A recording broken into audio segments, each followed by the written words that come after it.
내년부터는 근로자가 300인 미만인 사업장에서도 주 52시간제가 시행됩니다. 하지만 여전히 주 52시간 근로가 지켜지지 않는 곳이 있는데요. 현장 안착을 돕는 지원단이 꾸려져 지난달부터 본격 가동에 들어갔습니다. 박전영 기자입니다. 근로기준법 개정에 따라 지난해 7월부터 시행에 들어간 근로시간 단축. 우선 300인 이상 사업장을 대상으로 주당 법정 근로시간을 68시간에서 52시간으로 줄였습니다.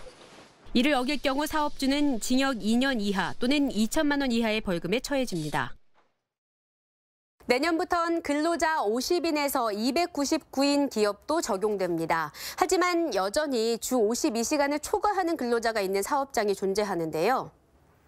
10곳 중 한두 곳 정도는 시간을 초과해 일하고 있었고 특히 제조업이 33% 수준으로 가장 많습니다. 이들은 근로시간 단축 정착을 위해 유연 근로 요건을 완화하고 돌발 상황에선 연장 근로를 허용할 수 있도록 제도가 개선되길 희망하는데요. 정부는 주 52시간제 안착을 지원하기 위해 다양한 정책을 실시하고 있습니다. 먼저 근로시간 단축 현장 지원단이 7월 설치돼 지난달부터 본격 지원에 나섰습니다. 초과 근로 발생 양상과 이유 등을 조사해서 사업장의 방안을 제시하고 또 지원 제도를 안내하는 역할을 하는데요. 근로시간 단축을 위해 신규 채용을 한 사업주에게는 임금을 보전해주는 일자리 함께하기 지원이 있고 유연 근무제를 도입한 사업주에게 간접 노무비를 지원하는 제도 등 다양한 정책이 있습니다. 노동시간 단축으로 어려움을 겪는 기업이라면 홈페이지를 통해 신청하시기 바랍니다. 지난 8일 전북 남원에서 산에 오르던 등산객이 야생버섯을 먹고 복통을 호소해 병원 진료를 받았습니다. 최근 5년간 독버섯과 보거, 모시조개 등에 의한 자연독 식중독 사고로 36명의 환자가 발생했는데 사고의 75%는 이맘때인 9월 집중됐습니다.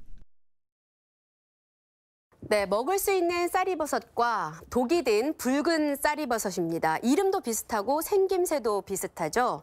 느타리버섯과 비슷하게 생긴 화경솔밭버섯 또한 독이 들어있습니다. 색이 화려하지 않은 버섯은 먹어도 된다라고 생각하시는 분들 있을 텐데 이는 잘못된 속설입니다. 야생버섯은 따지도 먹지도 않는 것이 가장 좋은 예방법인데요. 혹여라도 야생에서 채취한 버섯을 먹은 후 현기증을 비롯한 구토, 복통 등의 증상이 나타난다면 즉시 병원으로 가셔야 합니다. 요리할 때 많이 쓰이는 프라이팬은 종류가 다양합니다. 이 가운데 코팅 프라이팬은 가정에서 널리 쓰이는데 눌어붙지 않는 것이 큰 장점입니다. 그렇다면 코팅 프라이팬 쓰실 때 교체 시기는 어느 정도로 생각하시나요?